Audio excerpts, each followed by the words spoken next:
What is up? I'm Miguel Antonio, and you are listening to the Live and Create podcast. It's where I interview artists and entrepreneurs about what it means to live a great life and create great things. And before we jump into the podcast, I'd love for you to check out my band, Run With It. Here is a clip from our song, Ghost Like You. I've been waiting for a ghost like you. I got these walls that you can walk on through. Your voice, it echoes down these empty halls. Your touch is soft, come and break my fall. I've been sleeping when the sun comes up. The days are torture without your touch. Wake up again to the light of the moon. I've been waiting for a ghost like you. You hold me, I'm fading, I gotta let go. Come and save me, take control. Are you my demon or my angel of gold? Is there a heaven you know? Is there a heaven you know? Now I'm waiting for a ghost like you. Now I'm waiting for a ghost like you. Like what you heard, make sure you check us out at Run With It Band, everywhere you follow people at, or go to runwithitband.net. It'll take you to all the different links you want to go to, and there'll be a little button you can click for booking information. Now for today's podcast. The Live and Create podcast.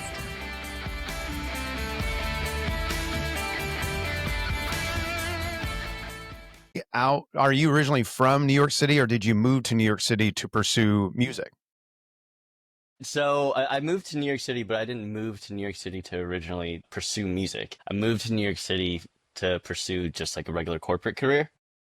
Gotcha. I'm originally from the Denver, Colorado area, but I've been nice. out in New York for about 8 or 9 years at this point. The whole Awesome, pivot man. to, or the focus on music has been a very recent thing. I've mainly been in like the tech industry up until like the last couple of years, I would say. Now, if I understand it correctly, we're hitting the month that is your quit-iversary, where you quit that world and Yeah. went all in. Is that correct? Yeah, that is correct. I think our original time that we were supposed to talk was like the day, literal day. Damn the internet. We should have year had the ago when it podcast happened. right on that day. Yeah, no, That's all good. amazing. All good. So, yeah, I was fascinated by that because I love hearing those stories because it takes a lot, right? And usually there's a whole buildup that goes there. I stepped out years ago from, full-time job. My wife is a stay-at-home mom of 4 kids and left the benefits, left all that to pursue Yeah. this thing. And it's not For been sure. easy by any means, but I don't regret it either. So I'm curious for Right. you, though, your story, what did it look like leading up to that day in May where you finally was like, this is the last day? Yeah. And let's start there. And then I'm Yeah. curious, then the story after too. Yeah, sure. Where do I even begin there? So I would go ahead and say, I guess first off, music production and like mix engineering as a whole has been a relatively new thing for me, at least in terms of how long I've been a part of music. I've been a part of music essentially my entire life. But I've only really been a part of production and engineering for about the last 5 years or so. So I think it was Lorenzo's podcast that he was on with you. He was talking about how some things changed with him with the pandemic. And I would say it was the exact same thing for me as well, too. Pre-pandemic, I was like so gung-ho about like continuing to like grow my career within tech because, yeah, I had a career in tech for about 11 years or so. Yeah. But with the pandemic, obviously life being different for a lot of people, obviously you have a lot more time on your hands to kind of explore or re-explore things that maybe you were interested in. That was my time for me to go like, you know what? I've used Logic for a lot of years, but I am terrible at Logic. So let's try and find a way for me to get better at Logic. I got a mentor and he helped open up a world for me in terms of like, I just wanted to get better at Logic at the time. But then the more he showed me, I was like, I really love mixing. I really love making all of these like nuanced, tiny decisions to just like make a sound like 10, 20% better. Yeah. I really love all of the different tricks that you could do when it comes to music production as well, too. So yeah, getting that mentor really opened up my world, and I started to really focus a lot more time than what I had originally intended on creating songs. Now, before that, I've always created songs and stuff, but not necessarily just strictly within a DAW. Right. So yeah, I just started focusing on trying to get better at my engineering skills, my overall production skills, so much so that I went on like platforms like Sound Better and Fiverr just to see if anybody wanted to hire me. And I think that started Nice. about 3 years ago or so. So yeah, after a little bit of time, I started to get a regular flow of clients, whether on the engineering or whether on the production side. So much so that yeah, about a year ago, I made the decision of like, okay, I think I could do better for myself, or I could. Things have been leading up to that point where like I felt like if I could spend 100% effort, a full week's worth of work every single week on music, I could Mhm. potentially grow a sustainable career because it had been trending in that direction for the of years before that. That's awesome. So you started seeing like Yeah. signs along the way where like, wait a minute, this could actually work. Yeah. And that built the Yeah. confidence to take that step out. Yeah, that built the confidence for sure. I've had several clients, well, I've had a lot of clients both on Fiverr and Sound Better just for, as I said, engineering and production stuff. And I think the nice part of using those platforms to get clients, or specifically just working with clients in general, is they gave me the validation that like, or yeah, they gave me the validation for me to understand that I was doing things correctly. So the more validation that I got, and of course, I think we are in an industry where like it's very easy sometimes for, depending on what your position is within the industry, to like feel relatively isolated. So then therefore, hearing other people's opinions that you value about, I guess, yourself lets you know that you're heading in the right direction. And yeah, working with artists and working with other people as well kind of let me know that, okay, like I'm getting better at this stuff. People already like what I'm doing. Maybe I should see if I could spend a little bit more time to get better and turn this into something further. That's awesome. Now, when you Yeah. made the decision, was it a mixture of fear, excitement? Were you all just excitement? Was it all fear? Like, I'm curious that moment when you decided to like turn in your 2 weeks notice or however it works in the tech world. Yeah. What was Yeah. running through your brain and running through your heart at that time? Yeah, I mean, it was a blessing in disguise just because I was getting pushed out of the company that I was at. I was getting pushed out of the company that I was at because I was starting to focus a little bit too much time on other things than my job itself. So I I was see. getting distracted by the music production and engineering jobs that I was getting, and kind of like my heart within the career path that I had created for myself at that time, like I started to care less about it. And fortunately, I was in a position to be able to like maybe care a little bit less about it just because of being in it for a while and kind of having a good runway. But yeah, so I was essentially being pushed out of the job and I had to make a decision of like, okay, do I fight for this job or do I just finally take this chance on myself? And I chose the latter. And it's been a That's good pretty cool. decision. That's awesome. I know. Are you familiar with Tim Ferriss, 4 Hour Work Week? Yeah, yeah, yeah. Well, I know him by name and I've seen some of his stuff, but I'm not like super familiar. Well, one thing he talks about in that book is the idea of like the low grade fever and how often in our lives, whether it's a relationship or a job, it's like we kind of feel a little bit of fever, like we feel a little sick, but we're like, we can live with this, you know? And he's like, Yeah, sometimes things in life happen where it goes to a high grade fever. You feel like shit. Or like in your example, it's like the job started putting the pressure on you where if they didn't, maybe you would have wrote it out. Maybe, I don't know. yeah, But yeah, for sure. with them putting on the pressure, in a sense, it was like this. It's cool to hear where you like looked around, and you're like, oh, it would take all that to go that direction, but I really want to go that direction. Let's put all of it there. And yeah, I commend you for that, man. Not everyone takes that risk, and that's huge. So let's talk about that first month, that first May Sure, out the gate. sure. What did that look like for you as you transitioned to all in? Yeah, it looked like me trying to take on as many mixed jobs as possible, just because I knew that that was probably the area that I needed to most improve at if I wanted to actually be able to build something sustainable.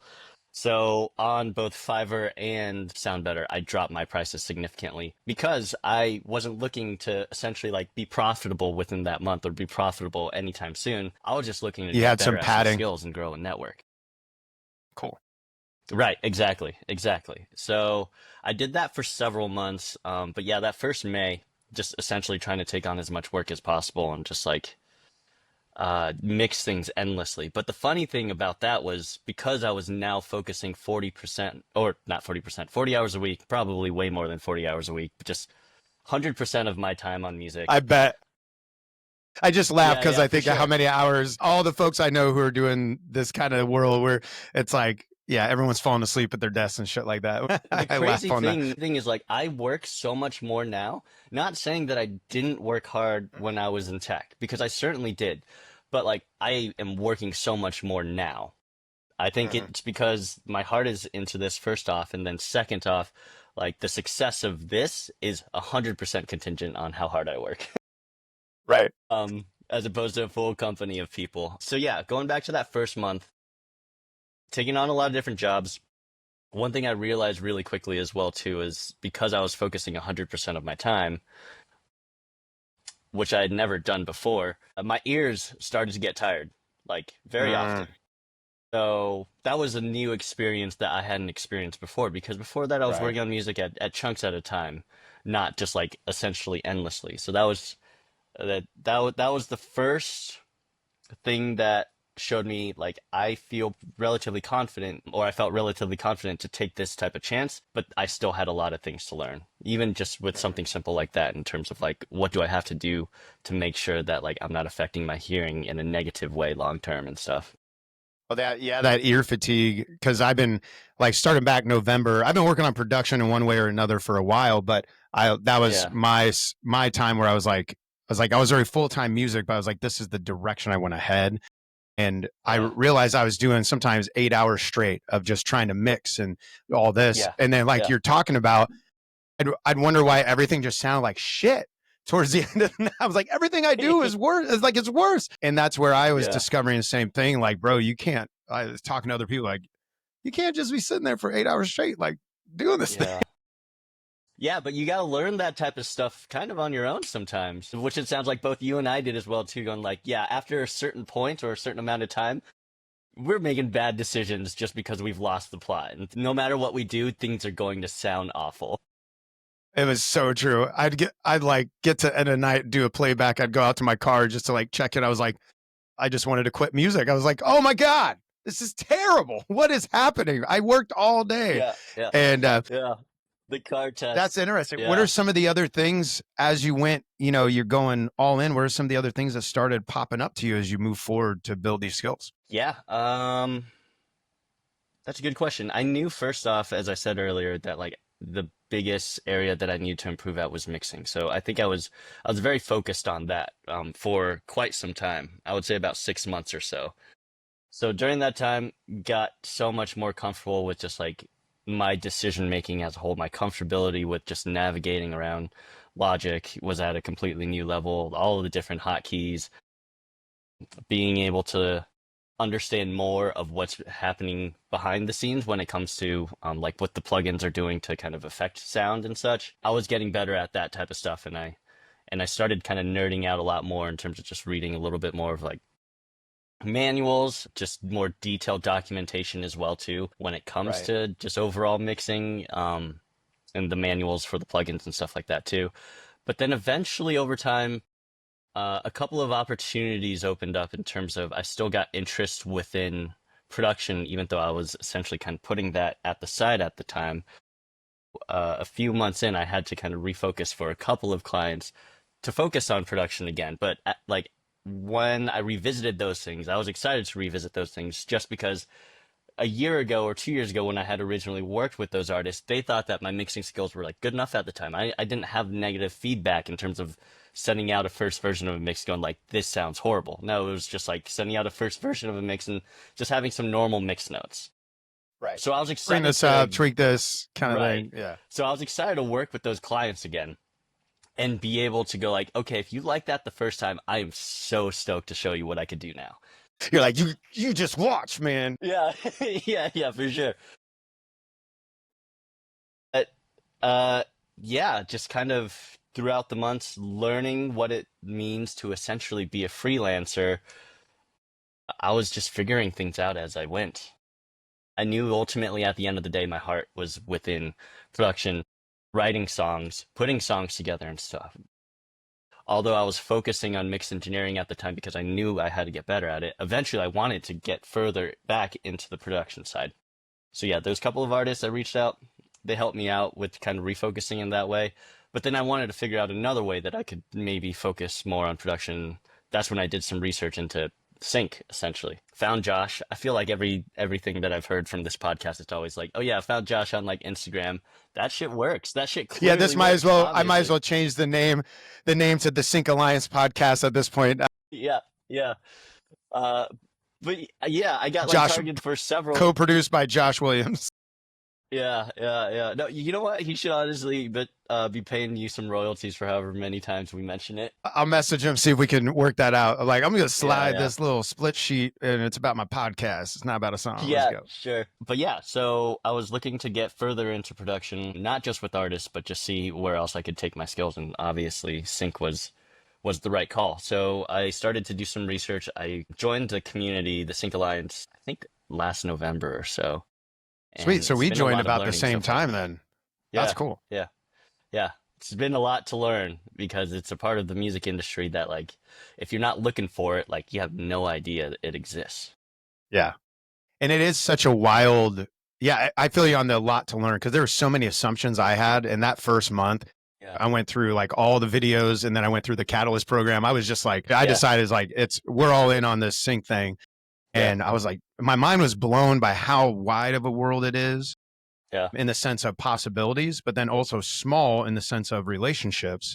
Yep. And then all the little nuances and intricacies to what sync is compared to what I've done, which is all like live touring or playing live, in different capacities. So Right. yeah, it's nuts, man. Yeah, yeah, no, I agree. I think the cool thing about it, though, is I always considered myself, and going back to the whole validation thing, gotten pretty good validation throughout my life that I'm a pretty decent composer, I guess, or just pretty decent producer and stuff. But then when I got to the community and asked for feedback for my first couple of songs that I've like produced in a while, it wasn't like the resounding, oh my God, this is awesome, that like for whatever reason I was expecting.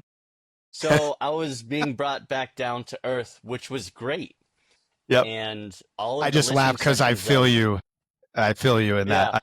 I was like, gosh, Yeah, shit, they just yeah. gave me a bunch of notes. Okay. Yeah. I got some work to do. I think this is a really, really great song. I'm so stoked to show everybody. And then it gets played and like you just don't get the reactions at all. And then you get Josh giving you some good feedback that is honest and needed for sure.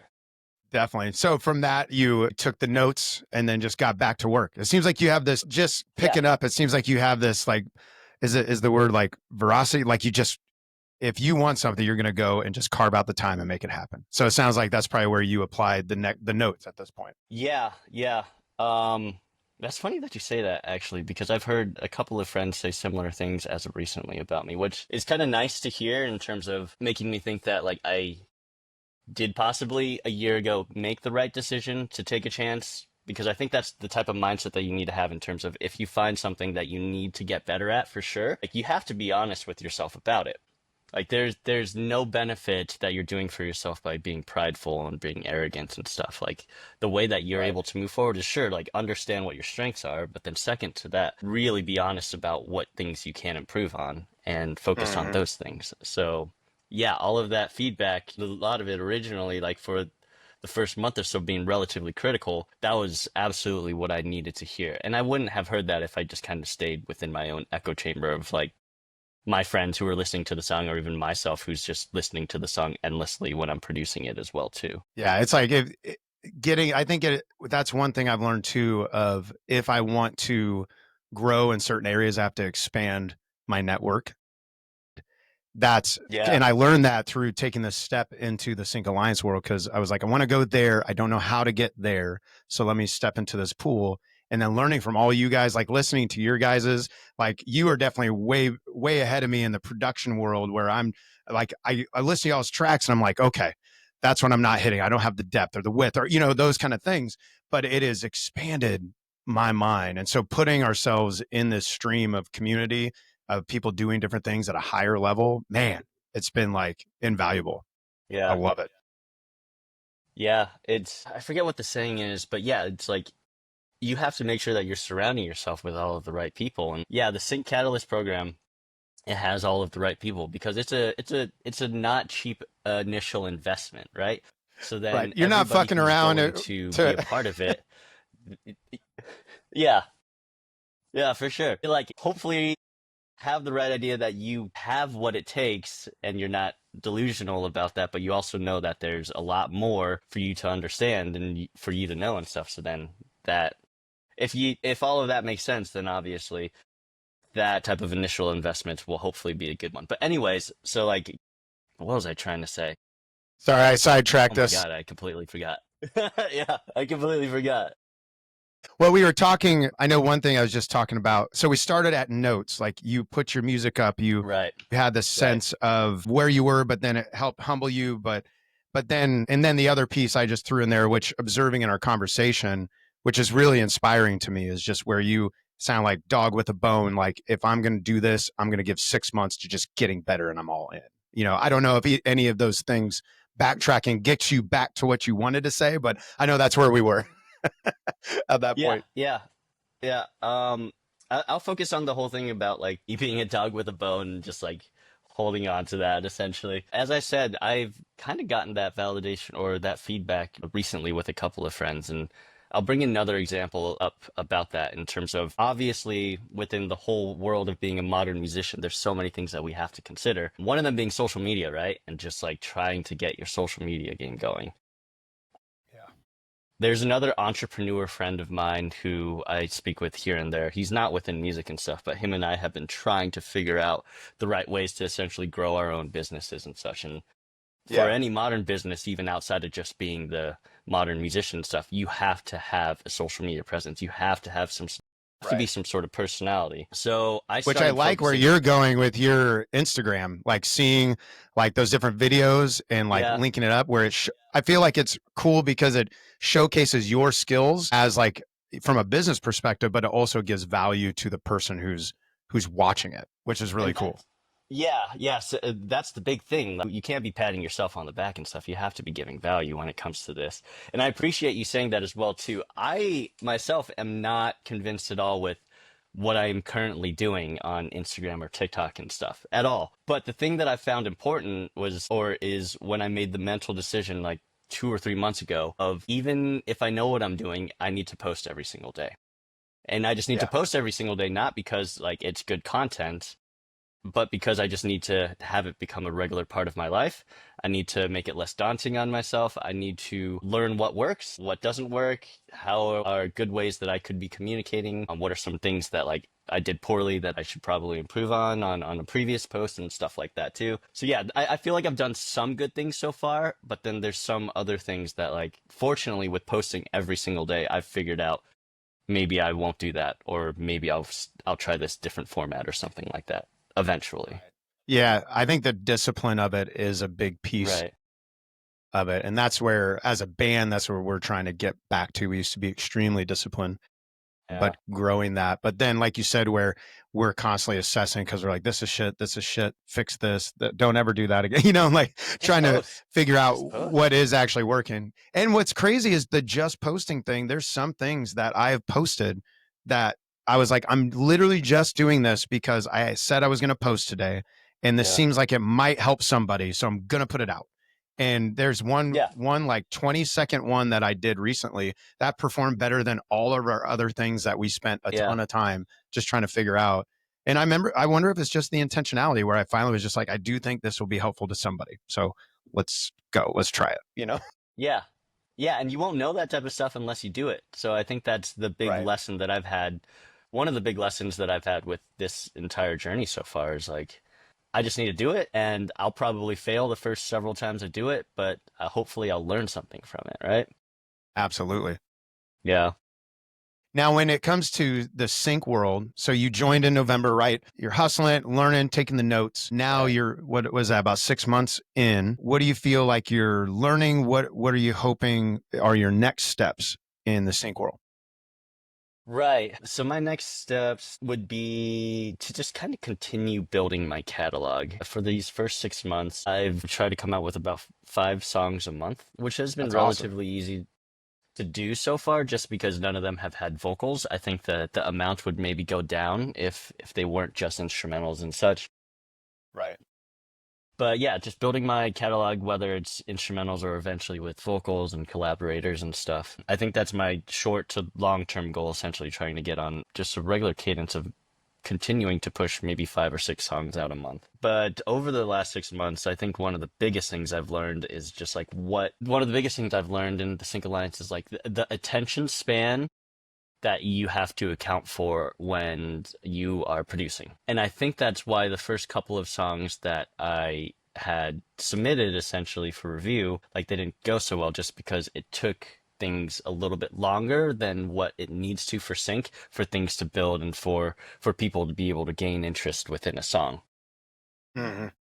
Because people are just rotating through different catalogs, or just pressing down on their keyboard to just try and rotate through new songs, you have to make sure things are interesting right from the jump. And you have to make sure they stay interesting throughout as well, too, just because, attention spans are so poor, and mine included nowadays, probably because of things like Instagram and TikTok and such as well. It certainly haven't helped. But you have to account for that type of stuff, because that's the world we live in nowadays. So like, how do you keep things engaging throughout? And I think the interesting thing about my sync journey so far, for me at least, now that I'm able to kind of reflect back on the first few months, is that I've just been doing unintentionally like instrumentals so far, which has been a separate challenge in itself with everything that I just said, in terms of like, start things interesting, keep things interesting.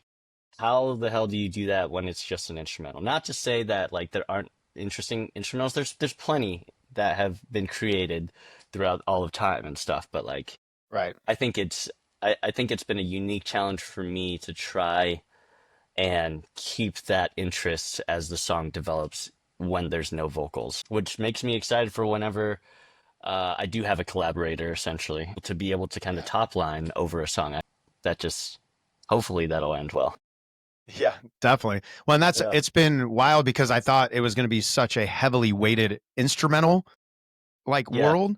But what I've noticed, video after video and session after session, they're like, if they hear a great instrumental, they're like, all right, get someone to sing over it, and you'll add 2 zeros to the thing. And I'm like, really? So for me, that was inspiring, because that's like, there's one company now that I'm just going to be writing top line, and that's it. I didn't even know that was like a possibility. So they have a bunch of producers who have made all these tracks, and I'm like, that was exciting, because I was literally like, I'm going to have to really figure out this instrumental thing. But yeah, it is challenging when you think about all the little nuances, and then how do you grab them in the first 10 seconds, but then still figure out how to take them on a journey. Yeah. Like, cause if you're already coming in at 10, I got you. Yeah. You know, it's like the Netflix style where, like, I don't know if you watch horror movies, but like now Netflix, like the first 30 seconds of a horror movie now will be batshit insane. It will be like, you know what I mean? Like the werewolf jumps out and a vampire like stabs it, and there's something you're just like, what just happened? And then they tell you the story. Yeah. And I feel like now it's almost in the sync world. And honestly, I think probably in Spotify, like streaming world, you kind of need that same perspective. I don't know. I'm just kind of riffing on some of the things that I feel like I'm learning too off of the same aspect. So that, yeah, it's a unique like art form, I guess. Yeah, it's challenged me for sure, and it sounds like the same for you. For us to just like get better at being songwriters in different ways that we didn't have to focus on in the past, that I think have a ton of value as well too. Like I think so much of the stuff that I've applied or that I've learned through how to build a good song for sync, I've been able to apply back to like some artist project or even my own project as well too, because yeah, you want people to just stay interested. So that's one big thing that sync is, and that's one thing that will easily apply on over to anything outside of sync too, is just how do you keep people engaged? Yeah. That's awesome. Now, how much of your time are you spending on building your own catalog versus working with other artists and mixing? Do you have like a percentage that you try to keep everything in? What does that look like for you? Yeah, I tried now to just take on one artist project a week. That has generally gone over maybe to like 1 or 2, and that's a good thing. But it's hard for me to plan with the artist because sometimes whenever I get reached out by an artist, they essentially want something relatively quickly or like they're ready to go. So then they're hoping that I am ready to go, you know? Um, Right. yeah, yeah. I think like eventually when you become more seasoned as like an engineer and a producer, you could kind of set the time frames a little bit more in terms of like, cool, I'll work on your stuff maybe a month or 2 months down the road. But because I'm relatively new in this type of stuff, I still am in the position of like making sure that like I could hold on to these relationships or build a brand new relationship as well too. So like if I have the time, I have to work on it essentially. So I try, long story short of like I try for one a week, generally end up with about 2 or 3 different artist projects a week, and whatever Okay. time Woo. remains. Yeah, yeah, and whatever time You're remains, hardcore, man. whatever time remains, I try and focus on, yeah, like creating a song for sync, essentially. And all of this type of stuff, by the way, I would not be able to do if I just didn't have such an understanding fiance. Because, Right. Dude, that's the, critical, man. yeah, yeah, because there's sometimes, especially when you're working with artists, like you're on a deadline, so you have to fit things in, and sometimes, unfortunately, the sacrifice there is like some time during the evenings and stuff when she's off of work. I would like to also as well, but sometimes that just doesn't really happen. Yep. Yeah, Yeah, that's a huge piece. Like I've been, it was my wife who actually encouraged me to like step into like going full time with the live music end of things. yeah, Way back in the day, which was really cool that it was in a sense her idea. yeah, I don't yeah. think That's she awesome. understood should I don't know if she understood the full implications because the next 2 years was me on the road like nonstop. Like I was with my band more than my own family during that Okay. season. But yeah, there's no way in hell I could have accomplished any of the things that I'm doing if I didn't have a partner who was supportive. And it's not been without its hardships and hiccups, where like we're just entered a new season where like from now till like August now, we're like starting to build tours, that kind of thing. I'm out of town here and there. But then on top of this, like you said, now I'm adding this in where there are Yeah. last week, 2 nights I fell asleep right here in this chair Oh my God. trying No. trying to like keep working, and it was just part of the thing, and Yeah. but yeah, it's like figuring out all the tools of like how do we where there was one weekend where I had no shows in July, and so I Yeah. was like I called her up. I was like, can I take you out? Like we're just going to get out of town. And she's like, okay. So I just blocked it all out. Like no agent could put anything there, trying to figure out how do you protect that. And then January kind of slows down. I'm curious for you with your fiance, what are there any tools? Are there any like rules that you guys have built in just to help obviously you pursue your career, but also foster your relationship as well?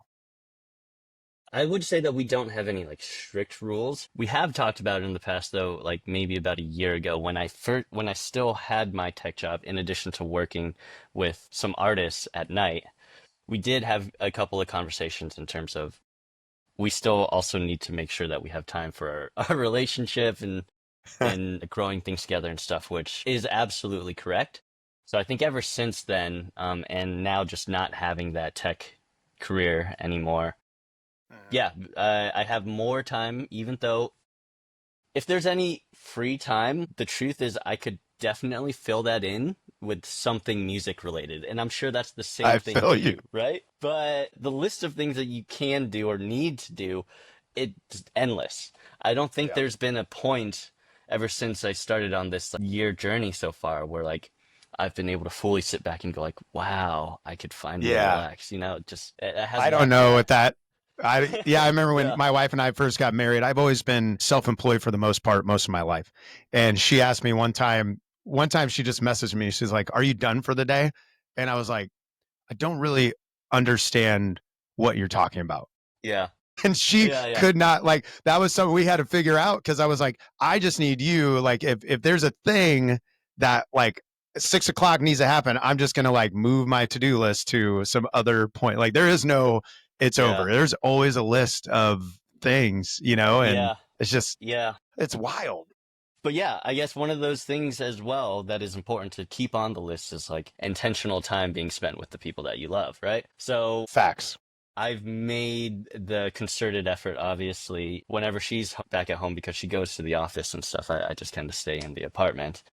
Whenever she's home, then yeah, all my time is for her. Unless she's doing something for herself, then I'm like, okay, I'll go back to the desk and do my music You're like, stuff. you do that. That's good. We'll get back to Yeah, it. yeah, yeah, yeah. Um, but yeah, like that's obviously a huge. She's a huge um advocate for what I've been doing. So like, yeah, I don't know necessarily how else to put it, but yeah, she's been a huge advocate for what I'm doing, huge supporter when it comes to certain things financially too, because this is quite the big chance that I've taken that she's Right. also been incredibly supportive of, both financially and just overall as a overall cheerleader and stuff. So yeah, like That's amazing, though. I Yeah, want to. and I've seen it both ways. I've seen some people. I was in a band one time where spouse said basically said I'm gonna leave someone in the band, like her husband who was in Mhm, our band, and mhm. this is years ago, so I'm not really like dishing anything. This is a totally different band that I'm in, and she's like, I'm Okay. gonna leave you. This is not. I don't want to do this. And of course, he came to the band and was like, I gotta fucking leave. I gotta figure out like Yeah, this. yeah, And but I also seen where our keyboardist, he's got a family and they're supportive. It's like seeing all these different aspects, and I think it's almost an impossible thing to do if you don't have the support of your partner. yeah, In that, for sure. because you're just pulling at the edges, and there is a lot of sacrifice that's involved in trying to build a career. It's Yeah, audacious to say I want to make a living in music. Like yeah, yeah, it's a very small percentage that are like wildly successful, and so like it takes a lot, and it's not for everybody. And that's cool that she supports you. That's really, really cool. for sure. I love And it. and I think one thing that also makes her interested with this type of stuff is that she's also a creative as well too.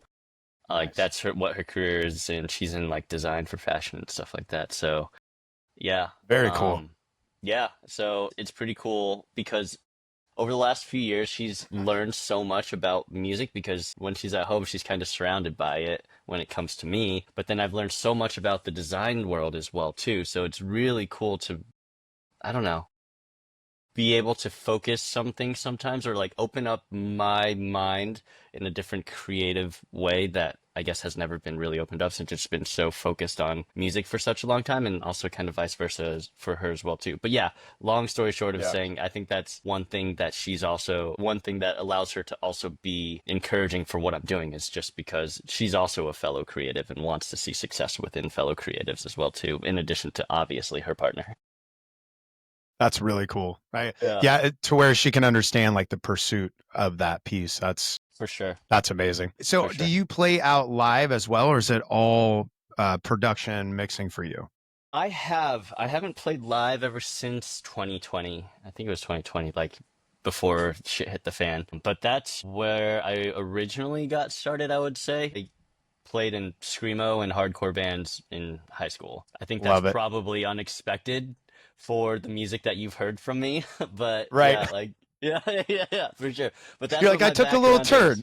Yeah, that's what my background is. Like, I was in a screamo band that made some waves for a few years, both in high school and college, and then I played sometimes in another hardcore band. I was just in general relatively involved within like the Denver rock music scene. Okay. So I that's in my background, but yeah, I haven't focused on playing live in a very, very long time. So just generally focusing on the production side of things, really, and recording. That's awesome, man. So when you dream of the future right now, like let's say that let's say your next quitiversary, next May, what are you Sure. hoping to see? Like I know you're building your catalog. What else are you hoping to see in your own skill sets, in your own career? What goals do you have? Yeah, I want to get more clients, get more artist clients directly rather than through these platforms. Nice. Just because these platforms, they do take a relatively large cut. Like I'm not doing any You're like, production work through Fiverr anymore just because the rates are way too low there. But on Sound Better, it's still like about a 10% which Okay. isn't too bad. Fiverr, they take about 20% or so, and that's where some of my mix jobs still come from. So I would like to just be able to build those relationships outside of those platforms and also be able to get new clients outside of those platforms as well too. And getting new clients outside of those platforms would mean that I'm doing something right on the social media side, I think. Oh, so that's kind of a big area of growth for me over this next year. It's like, how do I refine that game? Sure, I've been posting every single day, but how do I get more Next engagement? step. Yeah. How do I even convincingly continue to come out with content that I'm even convinced with? Sometimes I'm posting stuff that I'm like, this isn't really me, you know? Feel you. But like, yeah, Yeah, I laughed because I feel you. I feel that yeah, pain. yeah.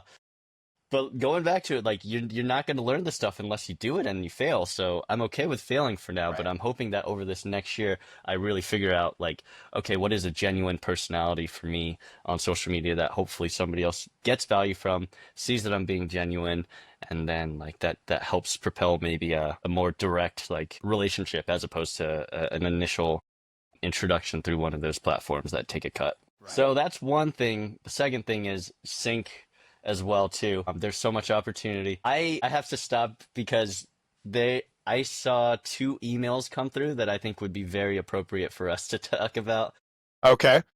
because I've gotten 8 songs signed by 3 different libraries at this point. Hell I yeah. haven't Well gotten any done. placements, but it looks like I just got 2 placements come through Like live right doing now? yeah. Dude, So that's for awesome. yeah, That's not awesome. anything that I would ever think that I would be featured on for, I think these were R&B songs, but That's it says awesome. blah blah blah on his recent placement of I Hope You Find a Way in the hit series Farmer Wants a Wife Season 3. I love it. I love it, man. I don't understand how R&B works for that, but I'm not complaining. You're like, So I that's won't be mad about it. As long as that yeah, check clears, bro. Farmer. yeah, interesting. I don't understand Dude, how that works for it, but congratulations. okay. Yeah, That's thanks. really cool, man. That's cool that it So, came in like as we're talking about your next steps and yeah, already hitting another milestone on there. Hell yeah. yeah. Yeah, for sure. That's really cool. Yeah, that feels really good for sure. It just kind of shows me just like kind of keep doing what we've already been doing in terms of trying to get this music out there, trying to complete this music, trying to get it in front of the right people, and essentially continue building relationships and building networks. So that's what I want to do on the sync side is essentially what I've more or less already been doing, but stay persistent more so at the networking and relationship building side. Yeah, that's huge, man. Well Yeah. done. Like Yeah. going all in on the quitiversary, like 5 days Yeah. after your quitiversary, get some placements already, and it just Yeah. keeps growing from there. I love that in your story. There's like these. It's like you get these little steps of confirmation, and then you put in this huge amount of work to get to the next one. It seems like all along the Yeah. way, where you get that, and then you keep going. It's inspiring. I really dig that. You Yeah. bring up. Yeah. Sorry, go ahead. No, I appreciate it. Yeah, thanks for saying that too. I've been told by my fiance that like I just gloss over my successes. So it's kind of good that we're kind of talking about it now because I've never, sure, getting signed to a library and stuff, that's been awesome and stuff. But I remember I've told her about it like weeks after it happened. I'm like, oh yeah, like I signed these 3 songs with this library, or like using that as one example of like other small successes that have come up along the way. Like I just really haven't been good about that. Just trying to focus on something. Once it gets accomplished, move on to the next thing, you know? Next one. Is it Kobe? Was it Kobe who said that? Like after they got like 3 rings or something, he's like, next one. Like that's all Yeah. he was like already like, all right, what's our next step? And Yeah. I get that, man. I Yeah. really do. Cause and I feel like a lot of the people that I've had the privilege to talk to who are finding success, they often have that thing where it's like they almost need other people to help them celebrate because they're just, okay, what's the next one? Let's keep going. Let's keep going. Right. Right. Right. But it's fun to keep going just because there's so much to continue to learn. And I think that's been one of my favorite parts, I guess, is just the fact that this is a space where I feel like I'm always learning. I think within my last career, I was starting to plateau at a certain point. Yeah. I guess for a little bit more context, I was like a data analyst with aspirations to kind of become a data scientist and stuff, but I didn't necessarily have the formal training to become a data scientist. So I was always going to be plateaued at like whatever you can be at the ceiling for a data analyst before you're a data scientist. So like my ceiling for what I was able to actually learn and retain, I had already met it for several years before I actually made the transition into this. So now focusing on this, like it's a whole new world that I think there's just going to be an endless amount of things that I could just continue to learn from. And that part's really gratifying once you identify something that you can learn from and then you learn it. And yeah, it feels pretty good that you now have a new toolbox or tool in your toolbox to be able to bring out whenever you need to. Absolutely. Yeah. And it is, I think that's why I've been falling in love with mixing, because I didn't understand how big of a world it was. Yeah. And like even down to just something as simple as reverb and how you use it, and how, like even today I was listening to a Linkin Park album. It's the one, it's After Minutes to Midnight. I can't remember which one that was. Oh my gosh, I'm on like honestly, I haven't listened I'm on to a them Mike ever since, like, Shinoda kick. I haven't listened to them ever since like Meteora or Yeah, Hybrid Theory, so like a long time ago, clearly. I feel you. It was after Meteora. Meteora is probably one of my favorite albums, It's but I great. just started studying a book about them. Mainly, I want to learn about Mike Shinoda. He's probably one of my favorite producers out there, That's and I've been fair. trying to understand his processes. But it was A Thousand Suns, and it's a very like artsy. They call it like Linkin Park's version of Kid A for Radiohead. It's like very out there, but Okay. you could hear just, there was this one like harmony set, like stack that he had with the reverb, and how he was using it to spread it like and automate it across just that one little thing. I was like, That's so and cool. so I'm like, then now you put all these processes that we can throw in all these artistic ways. It's like, I don't think if we're doing it right, I don't think we could ever learn it all. Like, even if we're, wrestling with it every day. And that's kind of Yeah. exciting. Yeah. Like the Yeah. artistic possibilities are wild. Yeah, they're completely endless, and they will continue to become endless as the technology for this stuff continues to change too, right? That's true. I mean, the digital world is newer, obviously, than like the analog world. So there's still a lot of things in terms of trying to replicate some things that have happened in the past when it comes to analog technology. I think they're probably 100% replicated at this time. What am I saying? But anyways, there's still a new frontier of things that we haven't necessarily thought of yet, because so much Yeah. attention has potentially been focused on like replicating first what things have happened in the past. Interesting. That is a interesting perspective. I like that. It's So like it only goes up from here. yeah, it only goes up from here. And it's really interesting. The more that I've gotten to really know a plugin, the more I've had of like having a chance of maybe being able to like use it in a unintended or like non-traditional type of way. And I think that's where kind of the ceiling, not necessarily that kind of the trajectory of a lot of different styles of music, especially things that are electronic based nowadays, is like, how do you just kind of continue to do something that is different? And the things that can be different will just always continue to change, as we're talking about with just like the advent of more technology that allows you to just explore things to be a little bit different. Absolutely. I have 3 more questions left for you. One, you brought up networking, building those relationships. What does that look like for you in the sync world right now? What are some of your strategies, and how has it been playing out for you? Yeah, it's been a mixed bag. I'll be completely honest with you right now. I think that's a side that over this next year, I want to figure out how to genuinely be able to come across as like being able to be helpful and provide value to whoever I'm reaching out to. Within the Right. sync community, I've already built some like good relationships so far. Not to say that they can't get better. Obviously they can, but yeah, within the sync community, that's been good so far. I still need to essentially get myself out there to certain additional members. I've been a part of the community long enough now to where I know like who's staying around and who's like really intentional about being here. I Right. think we see a lot of people, and there's no issue to it, but like are coming in and out of the community and stuff. But I think now that I've been there for 6 months, you're able to see like, okay, who's actually really here and who's really, really invested. And let's just kind of continue to build that type of community with them and network with them and such. So I've done that for some of our members, but there's still some that I still have to. Yeah, I And feel I've you. started to build some relationships outside as well through just essentially DMs, in Mhm. addition to like DMs on TikTok or DMs on Instagram, in addition to this app called Vamper, if you've heard of that as well too. No, not familiar with that. I Yeah, can check so that it's out. like a yeah, check it out. It's like Tinder, but for just musicians. It's been interesting so far. Like you could find whatever you're looking for there in terms of like if you want a producer, if you want a producer for hire, like you want to hire a producer, if you want a collaborator or like something like that, you could find it on there. And it's literally just as simple as swiping in terms of like checking out somebody's Hmm. profile. Do you like their music and stuff? Yes, no. Right. You swipe. So you could build a network that way. And I've been able to do so with meeting some people within sync through that way. And I think That's pretty cool. the cool part about using that is people are already, from what I've been able to tell, people are already to connecting with new musicians because they're already on there. They already made the intentional choice of putting themselves Right. out there. That makes sense. Right, right. So that's essentially the couple of ways that I've been networking so far for Sync that I want to further double down on over the next year as well too.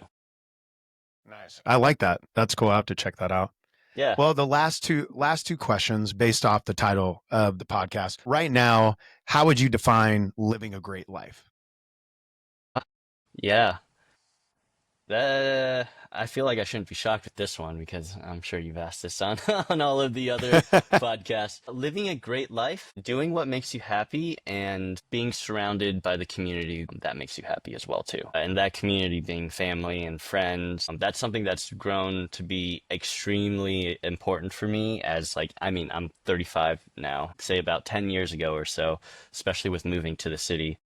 Like you just want to go out and party and essentially everybody's your friend and stuff. But now that I'm able to slow Right. down my life, I've been able to, over the last few years, be very critical about what are the most important relationships in my life in terms of my Hmm. friends and my family and be real with like I don't need everybody to necessarily be my friend anymore. Like not the same mentality that I had going into my 20s and stuff or that I had in my 20s. But that's also kind of separate from just kind of overall networking and stuff, not necessarily saying just focus on all of these people that you care about and don't focus on anybody else. No, it's just you have time for everybody, but also um, I guess I'm in a position of my life nowadays of being even more intentional than I've ever been with the relationships that mean the most to me. So that's what brings me and gives me like a happy life, in addition to taking the plunge of doing something that I love, which is music as well too, which I know is a difficult thing for a lot of people because it's really easy for people to um kind of go the traditional path, but Mhm. maybe like lose focus of maybe something that might have made them feel happy in the past. Because I've done it, I would highly encourage anybody to give it a shot if they're able to do so, if they're in the position to be able to do so. Many of us are certainly not Right. able to, so I understand that I do have that privilege. Yeah, like just focus on your family, your friends, and focus on what you do for work if you're able to, in terms of what are the best ways that work can also bring you gratification and make you feel fulfilled. That's cool, man. I dig that, like this concept that you're putting out there of, pursuing the thing that's in your heart, but then investing in the community that's around you and not For forgetting sure. that too. I think Yeah, those seem to be so critical. That's really cool. Well, yeah. last question right now. How would you define creating great things? It's subjective to, I'd say, where you're at in your journey. Like the concept of great, the way that I'm thinking about it currently is like that's always changing, and it should change if you're somebody who's continuing to develop or intentionally trying to develop as well too. Just because maybe 10, 20 years ago when I was writing a song, I thought that was great. I Not to say that it wasn't at the time, but I would want my goalposts to change, to like get moved, essentially, just based on all of the new information that I am receiving into my life and all of the new skills that I'm hopefully gaining along the way too, to where my definition of great has changed. So I forget what the question was, something along the lines of great, but yeah. Uh, how would you define creating great things? But yeah, Yeah. that like what you're breaking down. I love that, the idea of the goalpost, the continual growing Yeah. Yeah. is a really So cool. It's a cool way to think of it. Yeah. So yeah, that's how I would define creating great things is like not to say that the stuff that you thought was great back then that you don't think is great now, not to say that it isn't great. It still definitely is. Just hopefully the goalposts move and such. And in addition to that as well, too, even though the goalposts are moving, I am bad at this as we've already been talking about. But take time to appreciate your own development and appreciate more or less kind of the good things that you've done, or I guess the great things that you've done to be able to appreciate all of the hard work that you've been putting into your own development. Definitely. Kind of like getting 2 placements like a year into going full time. Just a double up. It was just a double. A double email. Oh, okay. Well, one placement. Yeah. I like it. You're like, no, it wasn't 2. Calm down. Yeah. Well, congrats, man. Let people know how they can connect with you, hire you for projects, license more of your music. Yeah, feel free to reach out to me on TikTok or Instagram at Sleepyhead Studios NYC, or anybody could reach out to me at my website at sleepyheadstudios.com. And yeah, there's a form there to hit me up if you want to hit me up directly, or you could there's also a little widget there that somebody could reach out to me via my Instagram through my website. And yeah, that's how you could get in contact with me. It's awesome. Thanks for making the time, man. Thank you for listening to the Live and Create podcast. If you like what you heard, make sure you subscribe and leave a comment or a review. The Live and Create podcast.